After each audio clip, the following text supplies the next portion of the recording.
새벽 2시 요양원 105 창문이 3번 두드려졌습니다. 똑, 똑, 똑. 치매라며 가족에게 버려진 72세 노모가 떨리는 손으로 창문을 열자 반으로 접힌 종이 한 장이 떨어졌습니다. 어머니, 저 살아있습니다.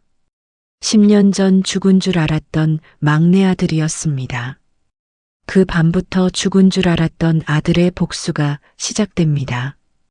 이정순이라는 이름 석자를 들으면 이 동네 사람들은 하나같이 고개를 끄덕였습니다. 충청남도 예산 출신으로 16살에 서울로 상경해 청계천 주변 시장에서 양말 장사부터 시작한 여자. 남편이 사고로 세상을 떠난 게 38이었습니다. 셋째가 초등학교 1학년이던 때였습니다. 그날 이후 정수는 새벽 4시에 일어나 잠드는 법이 없었습니다. 시장 좌판에서 채소를 팔고 반찬 가게를 내고 거기서 번 돈을 모아 작은 건물 지분을 샀습니다. 세 아이를 모두 대학에 보냈고 큰아들 이성훈과 둘째 딸 이미경, 막내 이준혁이 자라는 동안 정수는 단 한 번도 자신을 위해 비싼 밥을 사 먹은 적이 없었습니다. 명절 옷도 아이들 것을 먼저 사고 나서야 자신 것을 생각했습니다. 그 세월이 쌓여 정순의 이름 앞에는 빌딩 2채와 경기도 광주 농지 1200평이라는 숫자가 붙게 되었습니다. 시가로 따지면 50억 원이 넘는 재산이었습니다. 70이 넘던 해봄 정수는 아이들을 한자리에 불러 모았습니다. 그 자리에서 담담하게 말했습니다. 살아생전에 나눠줄게. 세금도 아끼고 너희도 준비할 수 있게. 라고 정순이 말했습니다. 세 남매는 서로 눈을 마주치며 웃었습니다. 고맙다고 했습니다. 눈물을 흘리는 것도 있었습니다. 가족끼리 모여 저녁을 먹었고 큰아들 성훈이 술을 따라주며 말했습니다. 어머니, 우리가 끝까지 모실게요. 라고 성훈이 자신 있게 말했습니다. 그 말이 거짓말이라는 걸 정수는 석 달도 안 돼서 알게 됩니다. 증여 계약이 모두 완료된 날은 5월의 어느 화요일이었습니다. 공증까지 마쳤고 서류에는 정순 본인의 도장이 찍혀 있었습니다. 그날 밤 정수는 오랜만에 깊이 잠들었습니다. 무거운 짐을 내려놓은 것 같은 느낌이었습니다. 그런데 다음 날부터 이상한 일이 시작되었습니다. 첫 번째 변화는 큰며느리였습니다. 항상 정순이 오면 밥상을 차리던 며느리가 그날은 거실 소파에 누워 텔레비전을 보고 있었습니다. 정순이 부엌을 들어서자 며느리는 일어나지 않았습니다. 그저 고개만 돌려 말했습니다. 어머니, 냉장고에 반찬 있어요. 라고 며느리가 무심하게 말했습니다. 정수는 그게 이상하다는 생각을 했지만 피곤한가 보다 하고 넘겼습니다. 두 번째 변화는 열흘 후였습니다. 딸 미경이 전화를 해서 말했습니다. 엄마, 요즘 자꾸 까먹는 거 있지 않아? 어디 한번 검사 받아봐. 라고 미경이 걱정스러운 척 말했습니다. 정수는 아무것도 까먹은 게 없었습니다. 그날 아침 먹은 것도 어제 미경이 전화해서 한 말도 다 기억하고 있었습니다. 그러나 딸이 걱정해 준다니 나쁜 마음은 아니었습니다. 병원을 예약했습니다. 세 번째 변화가 결정적이었습니다. 병원에 간 날 정수는 의사 앞에 앉아 간단한 인지 검사를 받았습니다. 오늘 날짜를 묻고 계절을 묻고 100에서 7을 계속 빼는 연산을 했습니다. 정수는 모두 정확히 답했습니다. 그런데 의사가 검사 결과지를 보며 고개를 갸웃하더니 말했습니다. 보호자분이 제출하신 행동 관찰 일지를 보니 이미 상당히 진행이 된 것 같은데요. 라고 의사가 진지하게 말했습니다. 행동 관찰 일지. 정수는 그 단어를 처음 들었습니다. 의사 뒤로 성훈과 미경이 나란히 앉아 있었습니다. 성훈이 서류 한 묶음을 꺼냈는데 그 안에는 어머니가 가스불을 켜놓고 잠들었다. 이웃에게 갑자기 소리를 질렀다. 며느리를 알아보지 못했다는 내용이 빼곡하게 적혀 있었습니다. 모두 없는 일이었습니다. 단 하나도 사실이 아니었습니다. 정수는 입술을 떨며 말하려 했지만 그 순간 성훈이 눈물을 닦으며 말했습니다. 어머니가 부정하시는 것도 증상 중 하나래요, 선생님. 라고 성훈이 의사에게 말했습니다. 의사는 고개를 끄덕였습니다. 그날 오후 정수는 경도 인지장애 및 초기 치매 의심이라는 소견서와 함께 경기도 외곽의 요양원으로 이송되었습니다. 손가방 하나만 달랑 들고 요양원 배고오는 정순에게 감옥이나 다름없었습니다. 아침 7시에 식사를 주고 오전에 체조 시간이 있었습니다. 오후에는 공예 수업이 있었는데 정수는 그 수업이 싫었습니다. 자신이 치매 환자가 아닌데 치매 환자처럼 색종이를 접고 있어야 하는 게 치욕스러웠기 때문입니다. 핸드폰은 없었습니다. 입소할 때 성훈이 자극이 되니까라는 이유로 가져갔습니다. 요양원 공용 전화는 오전 10시와 오후 3시 두 번만 사용할 수 있었습니다. 그때마다 정수는 자식들에게 전화를 했지만 대부분 받지 않았고 받더라도 말이 짧았습니다. 어머니, 거기서 잘 계세요. 우리 바빠요. 라고 미경이 통화를 끊으며 말했습니다.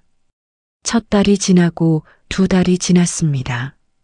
면회는 한 번도 없었습니다. 정수는 간호사에게 물었습니다.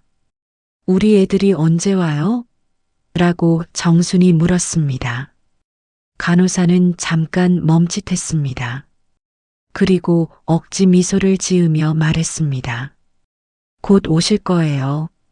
라고 간호사가 말했습니다. 그 곧은 두 달이 지나도 오지 않았습니다. 그리고 석 달째 어느 새벽 창문이 처음으로 두드려졌습니다. 또 3번씩? 정수는 처음에는 꿈인 줄 알았습니다. 그러나 두 번째 밤에도 세 번째 밤에도 소리는 같은 시간에 났습니다. 새벽 2시 정각.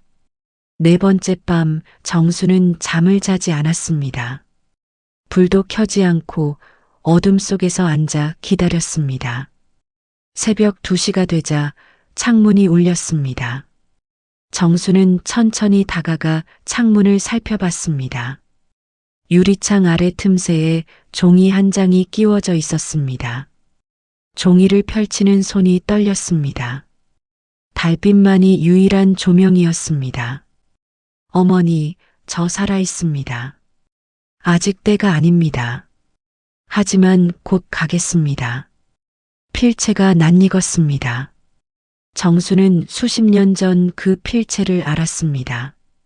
초등학교 때 삐뚤빼뚤하던 글씨가 나이가 들며 약간 흘려 쓰는 버릇이 생겼던 그 아들, 막내 준혁이의 글씨였습니다. 정수는 그 종이를 가슴에 꼭 쥐고 소리 없이 울었습니다.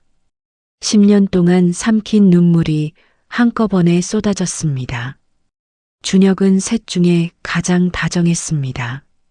성우는 야무졌고 미경은 영리했지만 준혁은 달랐습니다.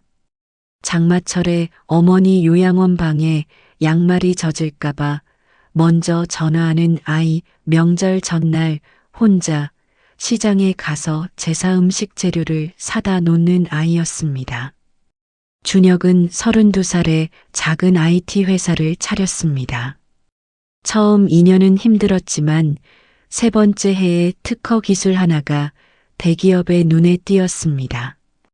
협상이 시작되었고 계약금만 수십억 원 규모였습니다. 그 계약이 마무리되기 직전에 준혁이 사라졌습니다. 10년 전 11월의 일이었습니다. 준혁은 계약 서명 이틀 전날 저녁 성훈을 만나러 간다고 했습니다. 그게 마지막이었습니다. 그 이후 연락이 끊겼고 경찰은 실종 신고를 접수했지만 2달 만에 수사를 종결했습니다. 성훈이 제출한 자료에는 준혁이 사업 실패를 비관해 스스로 잠적한 것이라는 정황들이 담겨 있었습니다. 그러나 정수는 한 번도 그 말을 믿지 않았습니다. 준혁이 어떤 아이인지 정순만큼 아는 사람이 없었으니까요. 준혁은 자기 어머니한테 인사도 하지 않고 사라질 아이가 아니었습니다. 결국 준혁의 실종은 자발적 잠적으로 처리되었습니다. 그리고 준혁이 사라진 뒤 대기업과의 계약은 성훈의 이름으로 다시 체결되었습니다. 특허권도 준혁의 회사에서 성훈의 회사로 이전되었습니다. 법적으로 아무 문제 없이 깔끔하게. 정수는 이 사실을 나중에야 알았습니다. 알고 나서 성훈에게 따졌지만 성훈은 준혁이 사라지기 전에 모든 것을 위임하고 갔다고 했습니다. 서류도 있다고 했습니다. 정수는 그 서류가 가짜라고 직감했지만 증명할 방법이 없었습니다. 그 직감이 10년 만에 쪽지 한 장으로 현실이 되고 있었습니다. 5번째 밤, 정수는 종이와 볼펜을 준비해 두었습니다. 낮에 공예 수업 시간에 몰래 빼돌린 것이었습니다. 새벽 2시가 되자 어김없이 창문이 두드렸습니다. 정수는 이번에는 창문을 살짝 밀어 열었습니다. 그러자 서늘한 바람이 들어왔고 어둠 속 창틀 아래에 사람의 손이 보였습니다. 손만 보였습니다. 손가락이 긴 준혁을 닮은 손이었습니다. 정수는 준비한 종이를 내밀었습니다. 상대가 받아갔습니다. 잠시 후 다른 종이가 들어왔습니다. 이번에는 좀 더 길었습니다. 어머니, 저 준혁이에요. 10년 전 형이 저를 강원도 어느 곳에 감금했어요. 사람들이 아무도 모르는 곳이었어요. 형이 특허권을 가져가고 나서 저를 없애려 했는데 한 사람이 살려줬어요. 저는 그동안 이름을 바꾸고 살았어요. 어머니가 요양원에 계신다는 걸 알고 찾아왔어요. 제가 가진 증거를 한 번에 다 드릴 수가 없어요. 누가 볼 수 있으니까 매일 밤 조금씩 드릴게요. 절대로 형한테 말하지 마세요. 정수는 그 종이를 매트리스 밑에 숨겼습니다. 그리고 새벽 내내 천장을 바라봤습니다. 가슴속에서 무언가가 불타오르고 있었습니다. 그것이 분노인지 기쁨인지 정순 자신도 알 수 없었습니다. 그 다음 날 뜻밖의 일이 생겼습니다. 오전 면회 시간 누군가 정순을 찾아왔습니다. 아이들이 아니었습니다. 60대 초반의 여성이었습니다. 요양원 자원봉사자처럼 조끼를 입고 있었는데 정순의 방으로 들어오자마자 문을 닫고 낮게 말했습니다. 저 박옥분이에요. 준혁 씨 부탁으로 왔어요. 라고 그 여자가 조용히 말했습니다. 정수는 말문이 막혔습니다. 옥분이 설명했습니다. 자신은 10년 전 강원도 어느 폐가에서 반의식 상태의 준혁을 우연히 발견해 살린 사람이었습니다. 그때 준혁은 탈수와 영양실조 상태로 죽기 직전이었다고 했습니다. 살아나고 나서 준혁은 형 성훈이 자신을 죽이려 했다는 사실을 알았고 정체를 숨긴 채 살아야 했다고 했습니다. 준혁 씨가 지금 증거를 모으고 있어요. 쉽지 않아요. 형 성훈 씨가 경찰에도 손이 닿아 있거든요. 라고 옥분이 경계하며 말했습니다. 정수는 떨리는 목소리로 물었습니다. 그 애가 지금 어디 있어요? 라고 정순이 물었습니다. 말씀드릴 수 없어요. 어머니 안전을 위해서도 그게 나아요. 라고 옥분이 단호하게 말했습니다. 옥분이 나가고 난 뒤 정수는 창문 밖 하늘을 오래 바라봤습니다. 70년 살면서 이런 일이 있으리라고는 상상도 못했습니다. 자식한테 재산을 다 주고 자식 손에 요양원에 버려지고 죽은 줄 알았던 막내가 살아서 유령처럼 밤마다 창문을 두드린다니 이게 현실인지 꿈인지 뺨을 꼬집어 봐도 아리기만 했습니다. 한편 서울 종로구의 대형 사무실에서 이성우는 전화 한 통을 받았습니다. 여기 요양원인데요. 어머님이 새벽에 창문을 계속 여신다고요. 라고 요양원 직원이 말했습니다. 성우는 잠깐 표정이 굳었다가 다시 부드러워졌습니다. 아이고, 증상이 또 심해졌나 보네요. 제가 담당 선생님께 말씀드려서 야간 진정제 처방 추가해달라고 할게요. 라고 성훈이 매끄럽게 말했습니다. 전화를 끊고 나서 성훈은 오래된 서랍을 열었습니다. 거기에는 낡은 파일 하나가 있었습니다. 표지에는 아무것도 쓰여 있지 않았습니다. 성훈은 그것을 꺼내 한참을 바라봤습니다. 손끝이 미세하게 흔들렸습니다. 10년이 지났지만 그 파일 속의 내용은 여전히 성훈의 가슴 어딘가를 짓누르고 있었습니다. 그날 밤 성훈은 미경에게 전화를 걸었습니다. 어머니 이상한 짓 하고 있다. 창문 자꾸 열고 누구랑 얘기한다고. 너 면회 좀 가봐. 라고 성훈이 지시하듯 말했습니다. 미경은 잠시 침묵했다가 말했습니다. 내가 왜? 오빠가 가든지. 라고 미경이 무덤덤하게 말했습니다. 야, 우리 사이에 그러지 마. 알아서 해. 라고 성훈이 목소리를 낮춰 말했습니다. 미경은 전화를 끊었습니다. 그러나 방 한구석에서 오래된 사진 한 장을 꺼내 들었습니다. 세 남매가 어릴 때 찍은 사진이었습니다. 가운데 앉은 준혁이 웃고 있었습니다. 미경은 그 얼굴을 손가락으로 더듬다가 서랍 안에 사진을 집어넣었습니다. 표정이 복잡했습니다. 죄책감인지 무감각함인지 알 수 없었습니다. 일주일이 지났습니다. 그 사이 요양원 측에서 정순의 창문에 잠금 장치를 추가했습니다. 성훈이 요청한 것이었습니다. 정수는 절망했습니다. 그러나 준혁은 포기하지 않았습니다. 어느 날 점심 식사 트레이 아래에 종이 한 장이 붙어 있었습니다. 식판을 가져다 주는 요양보호사가 옥분의 부탁을 받은 사람이었습니다. 정수는 화장실에서 혼자 그 쪽지를 읽었습니다. 어머니, 형이 10년 전 저한테 한 일을 증명할 수 있는 증거가 있어요. 당시 제 공장 CCTV 하드디스크가 백업이 돼 있었는데 형이 모른 하나가 있었어요. 그 영상에 형이 제 직원을 협박하는 장면이 찍혀 있어요. 저는 지금 그걸 법률 대리인에게 맡기고 있어요. 하지만 어머니도 뭔가를 해주셔야 해요. 형이 어머니 증여 이전에 어머니 도장을 몰래 쓴 적이 있어요. 10년 전 준혁 명의의 특허권 이전 서류 말이에요. 어머니, 그때 그 서류에 어머니 인감도장 쓰인 거 혹시 알고 있으세요?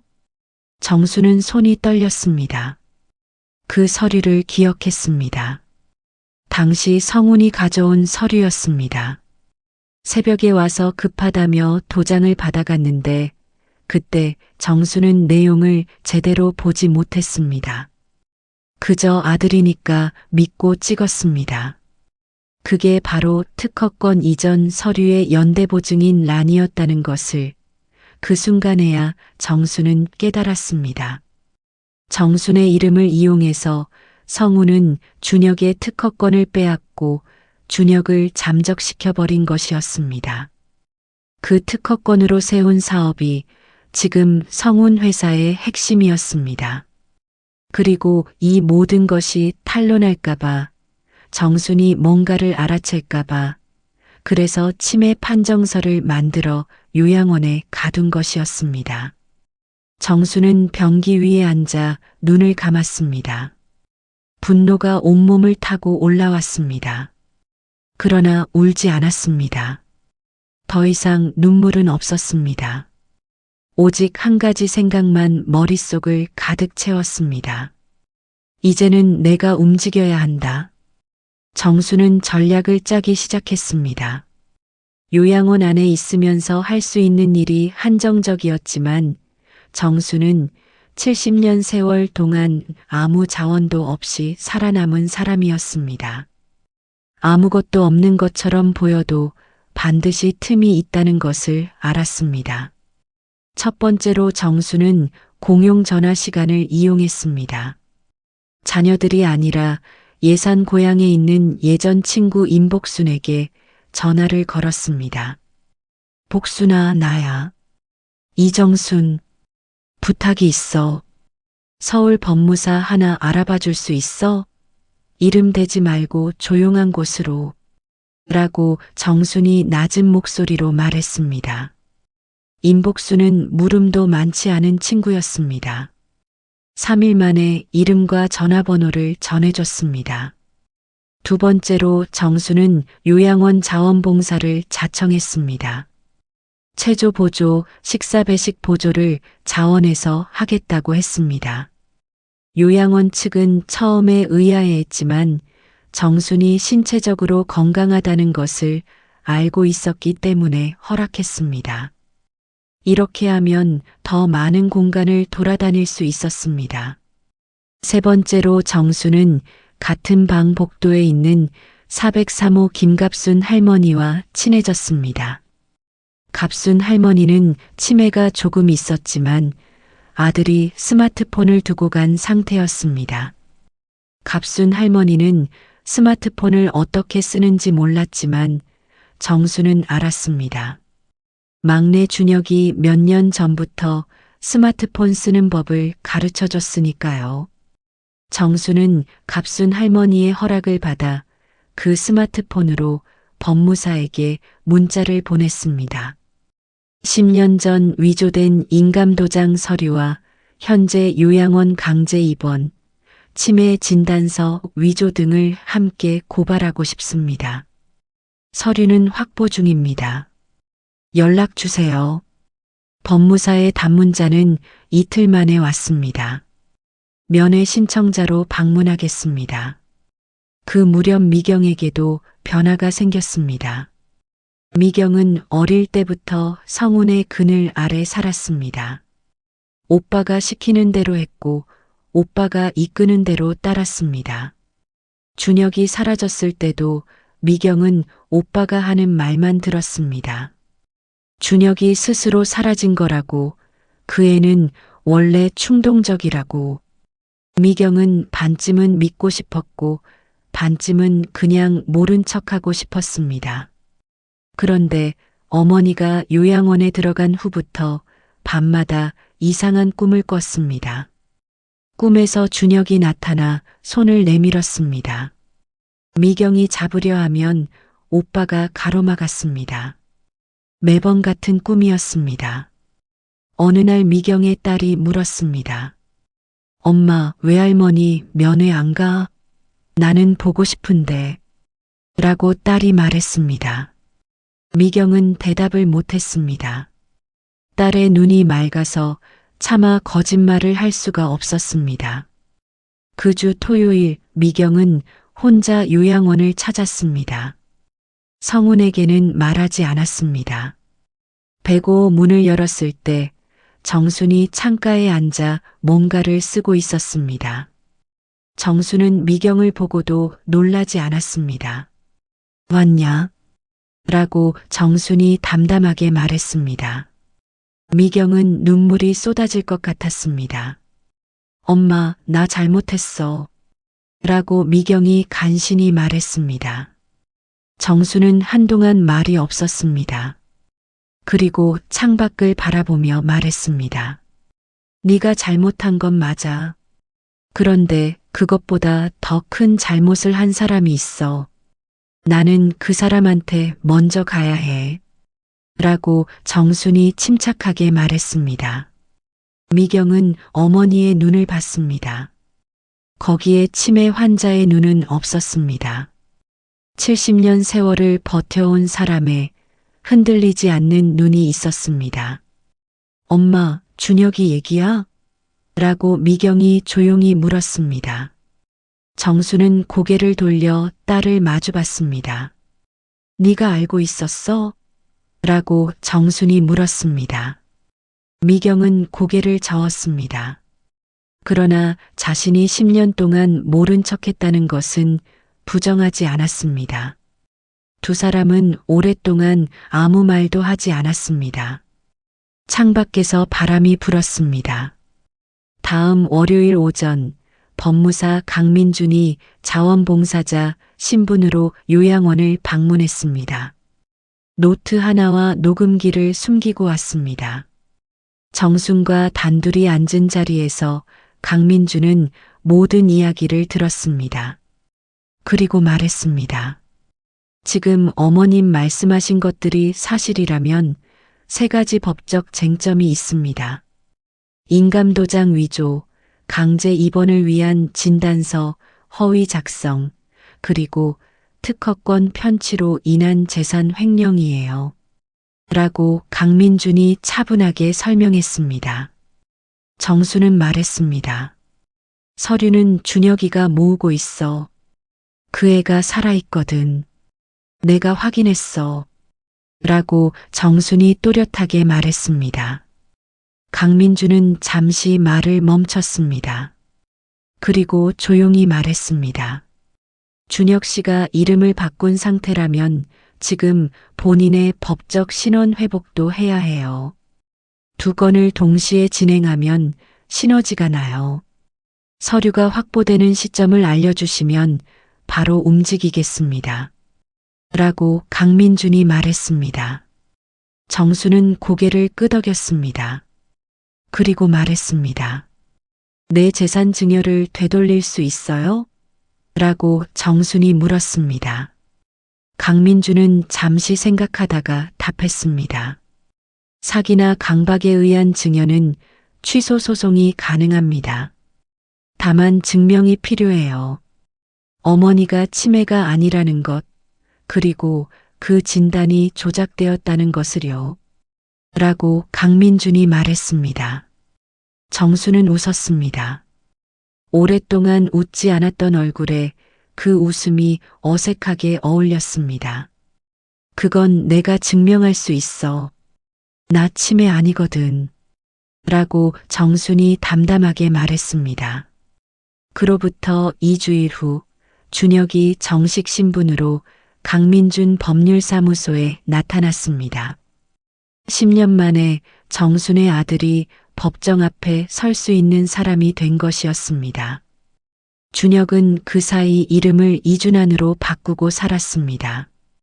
전라북도의 작은 도시에서 전자부품 관련 기술 일을 했고 옥분 씨의 도움으로 생계를 꾸렸습니다. 사람이 많은 곳은 피하고 SNS는 하지 않았으며 가족들의 눈을 피해 10년을 버텼습니다. 준혁이 가져온 것은 3가지였습니다. 첫 번째, 10년 전 자신의 공장 부설 창고 CCTV 백업 하드디스크. 거기에는 성훈이 공장 직원에게 준혁의 도장을 빌려오도록 협박하는 장면이 17분 분량으로 녹화되어 있었습니다. 두 번째, 당시 강원도 폐가에서 옥분이 준혁을 발견했을 때 찍어둔 사진들, 준혁의 상태, 폐가의 위치, 주변 환경이 모두 담겨 있었습니다. 법의학 감정 의뢰가 가능한 수준이었습니다. 세 번째, 10년 전 성훈이 준혁에게 보낸 문자 메시지 캡처본. 증거를 위해 바꾸지 않고 보존해온 구형 휴대폰에서 추출한 것이었습니다. 내용은 충격적이었습니다. 이제 다 끝났어. 너 이름으로 된 거 하나도 없어. 어디 가서 신고해봐. 어머니가 직접 도장 찍은 서류 있거든. 이라는 성훈의 문자가 있었습니다. 강민주는 자료를 검토한 후 말했습니다. 이 정도면 충분합니다. 형사 고발과 민사 취소 소송을 동시에 진행할 수 있어요. 라고 강민준이 확신에 찬 목소리로 말했습니다. 준혁은 말없이 앉아 있다가 한 가지를 물었습니다. 어머니는 요즘 어때요? 라고 준혁이 조용히 물었습니다.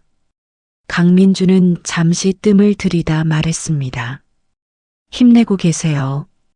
아드님 기다리시고 있어요. 라고 강민준이 말했습니다. 준혁의 눈에서 눈물이 한 방울 떨어졌습니다. 고발장이 접수된 날 경찰이 성훈의 사무실을 찾았습니다.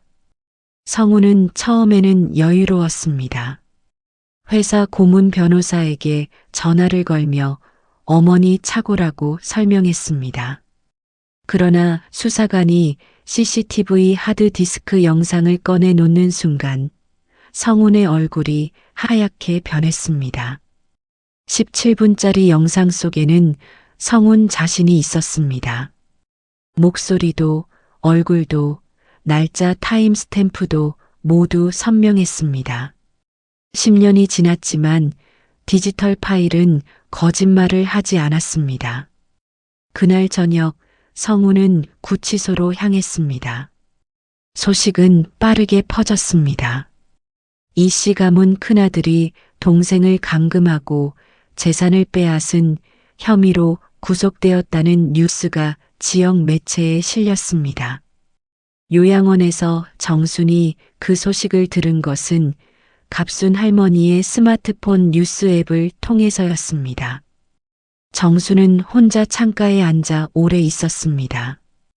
복수라는 감정이 이렇게 조용한 것인 줄은 몰랐습니다.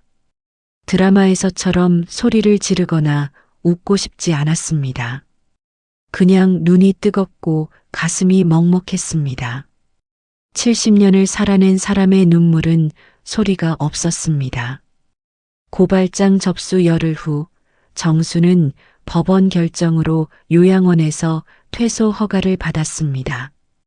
강민준 법무사가 정식으로 제출한 인지 검사 결과와 독립의료기관의 재감정 결과, 그리고 처음 진단서를 작성한 의사가 성훈에게 금품을 받은 사실까지 드러났기 때문입니다. 퇴소하는 날 아침, 정수는 요양원 복도를 한번 쭉 걸었습니다. 갑순 할머니 방에 들러 손을 잡고 말했습니다. 고마워요, 갑순 씨. 덕분에 살았어. 라고 정순이 말했습니다.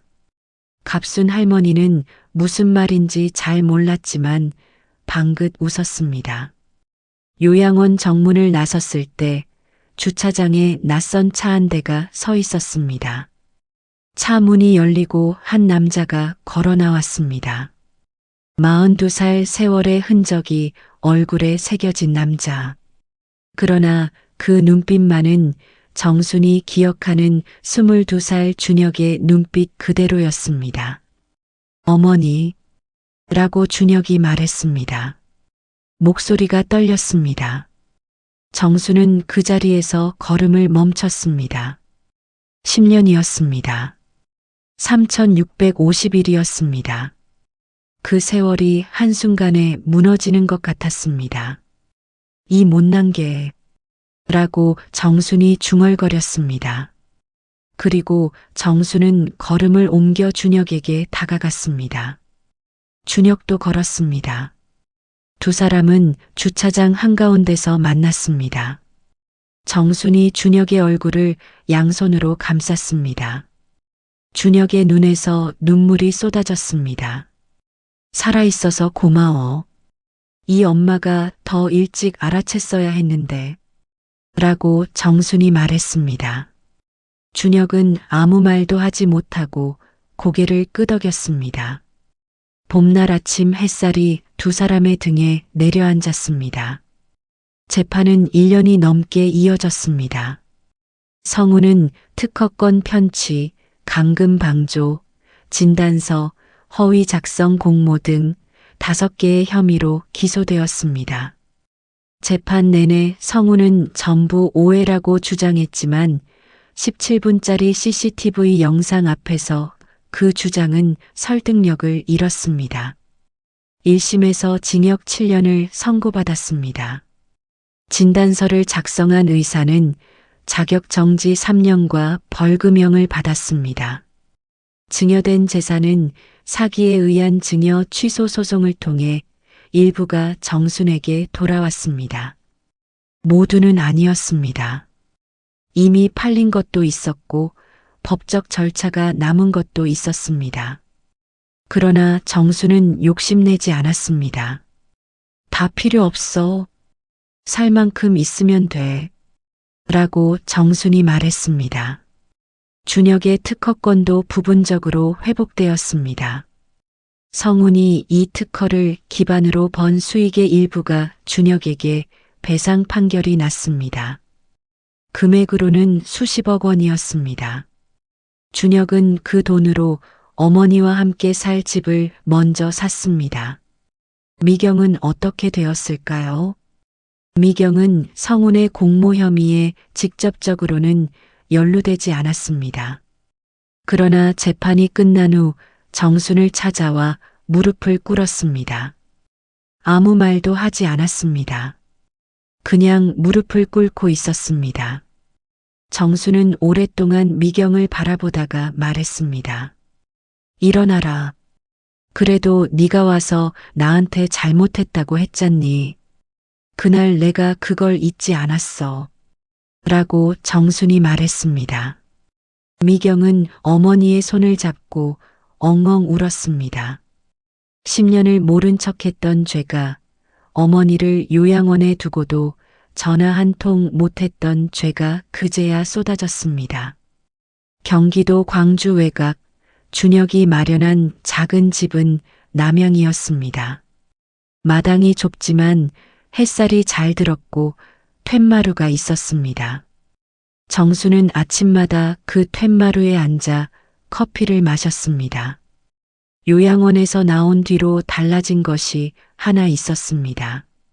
정수는 아침에 더 이상 새벽 4시에 일어나지 않았습니다.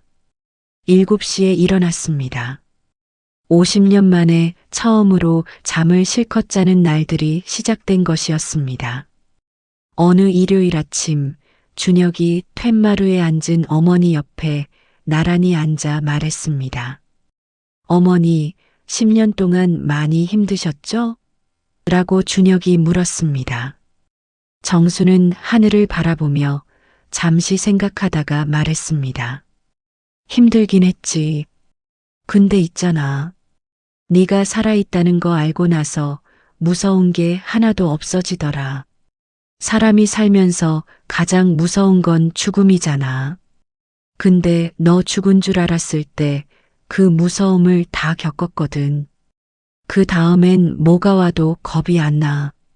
라고 정순이 말했습니다. 준혁은 아무 말도 하지 않았습니다. 어머니의 손등을 살며시 덮었습니다. 마당에서 참새 한 마리가 풀어놓은 모이를 쪼았습니다. 봄이었습니다.